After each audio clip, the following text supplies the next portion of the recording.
Kasus ijazah Jokowi terus bergulir. Di Solo, sidang Citizen Lawsuit ijazah kembali digelar. Bagaimana persidangan ini bisa membuktikan keaslian ijazah Jokowi? Kita ulas bersama kuasa hukum penggugat ijazah Jokowi, M. Taufik, dan kuasa hukum Jokowi, YB Irfan, dan Guru Besar Fakultas Hukum Universitas Pelita Harapan, Prof. Jamin Ginting. Selamat malam, Bapak-Bapak. Selamat malam. Selamat malam, Priska. Selamat malam. Malam, Pak Taufik. Malam, Bro. Selamat malam, Rizka. Selamat malam. Saya mau tahu dulu dari sisinya penggugat, Pak Taufik. Sebenarnya kalau dari sidang hari ini, mengapa ajukan saksi juga ahli dan tadi kan ditunjukkan bahwa perbandingan dengan ijazah UGM tahun 1985. Tapi apakah pembandingnya ijazah asli Pak Jokowi bisa jadi pembanding? Karena kan belum ditunjukkan di muka sidang. Ya, ini harus dipahamkan dulu, gugatan kami adalah gugatan Citizen Lawsuit, yang artinya gugatan yang meminta kepada negara untuk bersikap soal ijazah ini sudah berlarut-larut, dan hingga pembuktian hari ini yang merupakan notabene adalah pembuktian hari kedua para tergugat. Dalam hal ini tergugat 1 mewakili Pak Joko Widodo, tergugat 2 mewakili Rektor UGM, tergugat 2 wakil Rektor 2, dan tergugat 4 kepolisian, serta turut tergugat adalah Universitas Gadjah Mada sebagai institusi. Sejauh ini mereka tidak sungguh-sungguh menyajikan bukti, jadi kalau lebih tepat mereka itu menyajikan narasi. Narasi itu didapat dari yang pertama, tergugat 1 itu menyajikan bukti surat tanda pengaduan polisi, ya. Jadi sama sekali tidak ada bukti fisik, baik itu berupa kopi ijazah, lebih-lebih asli. Nah, pertanyaan tadi, kenapa saya menghadirkan? Kan saya ingin menunjukkan bahwa tidak seperti yang dibilang oleh orang-orang yang selama ini mengatakan asli. Sudah diuji. Siapa yang menguji? Yang menguji adalah Pak Rujito. Pak Rujito ini memiliki kakak yang kuliah dan sama-sama tuh lulus tahun 85. Dan ternyata beliau juga pernah melihat ijazah yang konon, ijazahnya Pak Jokowi yang pernah diupload di akun X atau Twitter pada 1 April 2025 yang ditonton lebih kurang 7,9 juta, itu berbeda sama sekali. Lalu saksi kami yang kedua adalah Komjen Purnawirawan Polisi Ugroseno. Beliau itu setelah pensiun diundang oleh Pak Jokowi, jadi ketemu secara fisik. Dan tadi dibandingkan apakah ijazah yang dilihat itu sama dengan wajah Pak Jokowi. Nah, sementara dimanapun yang dijadikan alat bukti atau ditunjukkan ijazah Pak Jokowi, ya tidak jauh berbeda dengan apa yang pernah diposting Dian Sandi. Jadi kalau kita mengatakan pembuktian, ya seperti itulah mekanisme pembuktian. Baik, sampai di sana saya tanyakan ini ya Pak Taufik ke Pak Irfan.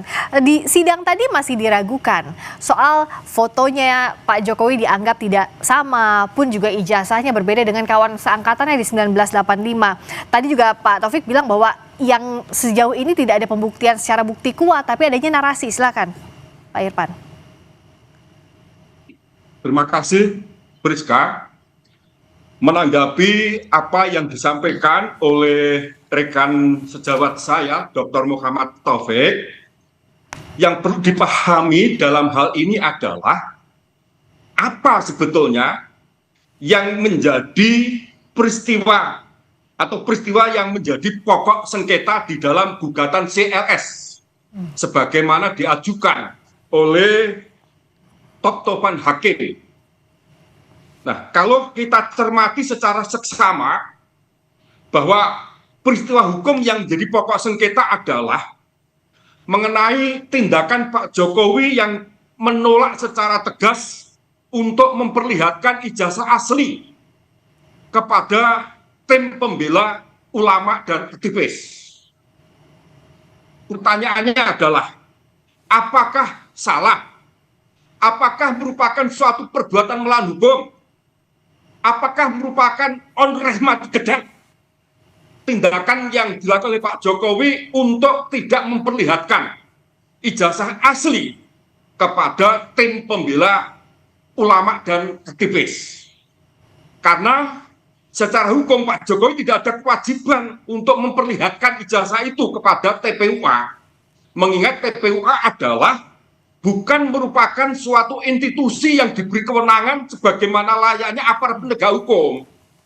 Untuk itu, karena segala dalil-dalil gugatan yang disampaikan oleh penggugat, kami selaku Tegas 1, selaku kuasa hukum Pak Jokowi menyangkal secara tegas sesuai HIR 163, justru penggugat yang harus membuktikan. Baik. Inilah pernyataan yang perlu kami sampaikan kepada Saudara Taufik. Baik, Prof. Jamin, jadi dalam persidangan ini apa yang harus dibuktikan? Karena kan kasus ini berjalan secara pidana, ada juga citizen lawsuit-nya sedang berjalan. Apa Prof. Jamin dan bagaimana beban pembuktiannya? Ya, sedikit saya jelaskan dulu ya. Apa sih esensi daripada citizen lawsuit itu? Nah, citizen lawsuit itu adalah kedudukan yang mengajukan gugatan itu adalah warga negara atau kelompok warga negara.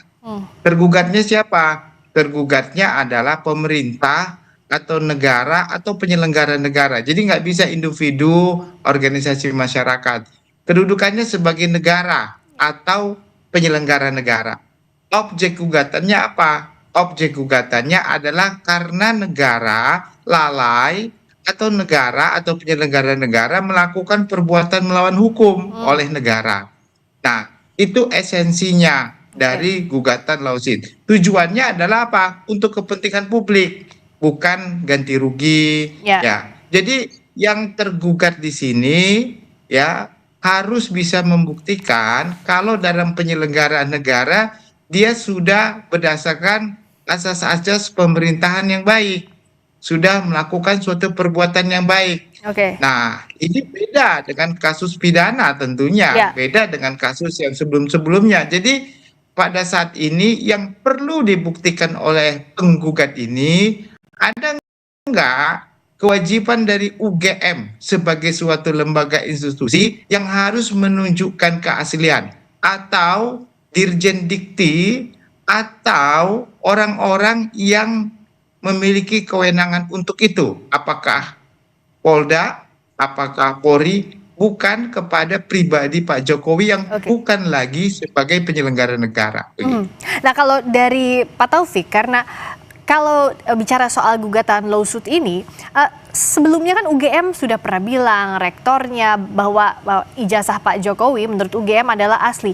Apa yang membuat Anda masih harus dibuktikan atau membuktikan ini di persidangan lewat gugatan citizen lawsuit?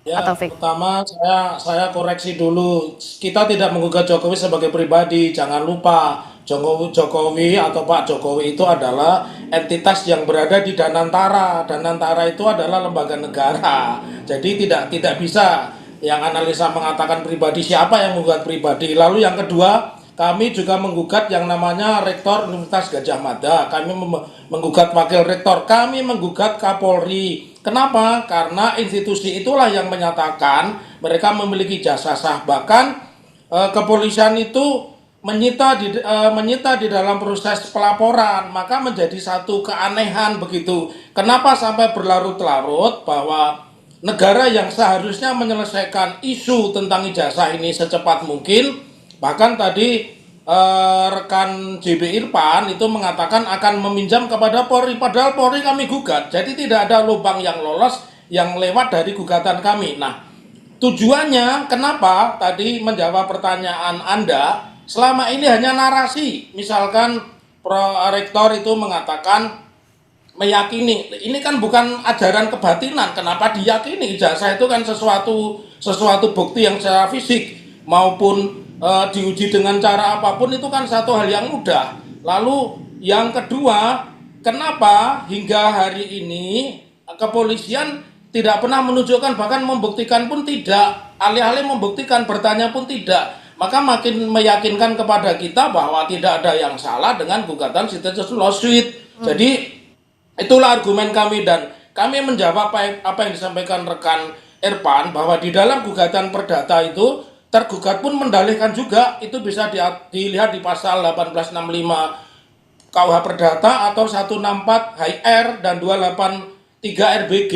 Jadi mendalihkan itu juga membuktikan, bukan hanya penggugat. Kalau begitu kan berarti gugatan kami ini kemungkinan besar dikabulkan. Begitu pendapat kami. Terima kasih. Pak Irfan juga apakah meyakini bahwa gugatan ini akan dikabulkan kalau tadi versinya Pak Taufik, dan dianggap bahwa pihak Anda sejauh ini lebih banyak melempar narasi terkait dengan pembuktian ini, tapi jawabnya usai jeda di Sapa Indonesia Malam. Kami masih bersama dengan kuasa hukum penggugat ijazah Jokowi M. Taufik, kuasa hukum Jokowi YB Irfan, dan Guru Besar Fakultas Hukum Universitas Pelita Harapan Prof. Jamin Ginting. Saya lanjutkan lagi Pak Irfan, dianggap sejauh ini pembuktiannya tidak memuaskan karena dianggap narasi-narasi yang disampaikan.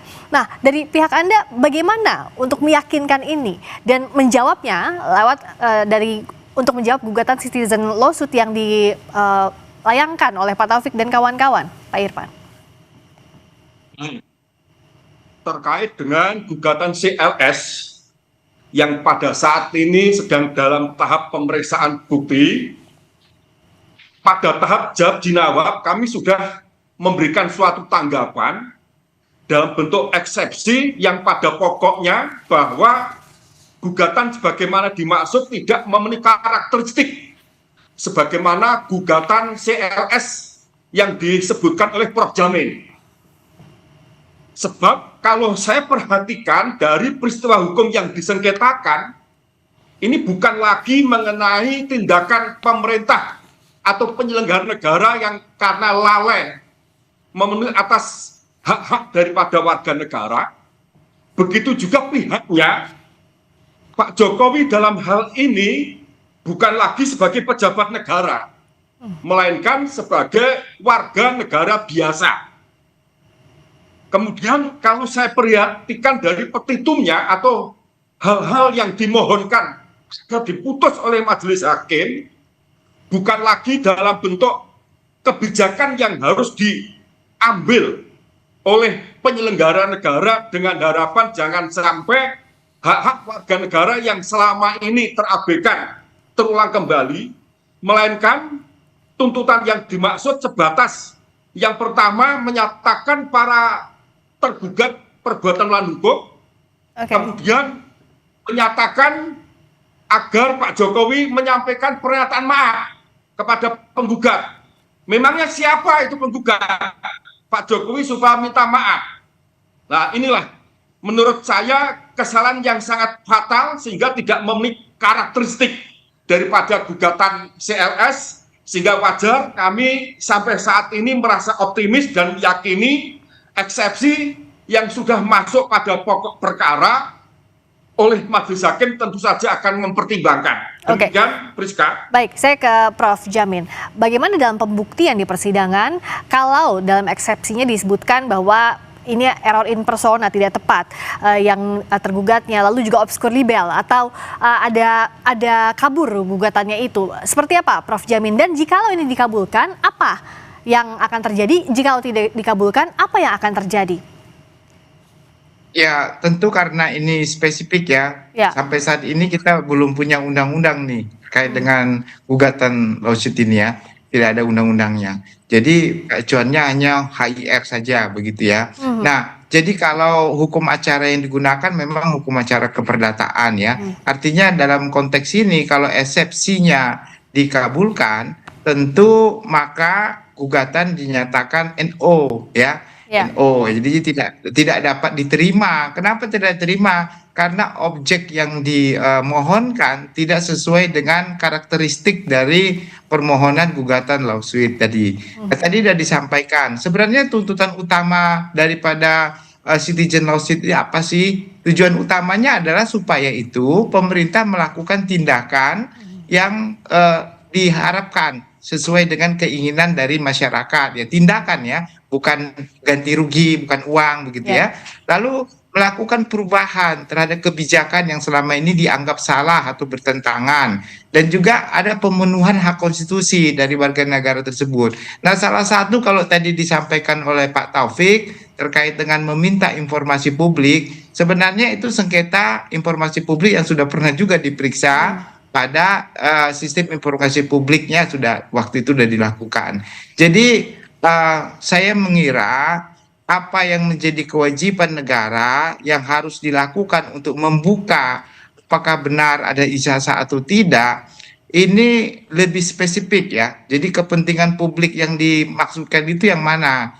Kalau terkait dengan kebijakan lingkungan hidup, kebijakan kelistrikan, ya itu bisa jadi terjadi. Tetapi kalau terkait dengan ini, mungkin kemungkinannya menurut saya hakim akan menilai ini apakah sesuai atau tidak sesuai, ya. Tapi kelihatannya lebih mengarah kepada organisasi masyarakat tertentu yang meminta pertanggungjawaban mantan presiden terkait dengan ada tidaknya ijazah begitu. Saya minta singkat saja ke Pak Taufik maupun ke Pak Irfan. Ke Pak Taufik, apakah Anda yakin tidak ada celah cacat formil sehingga gugatannya bisa dinyatakan NO atau need on verklad atau tidak bisa diterima?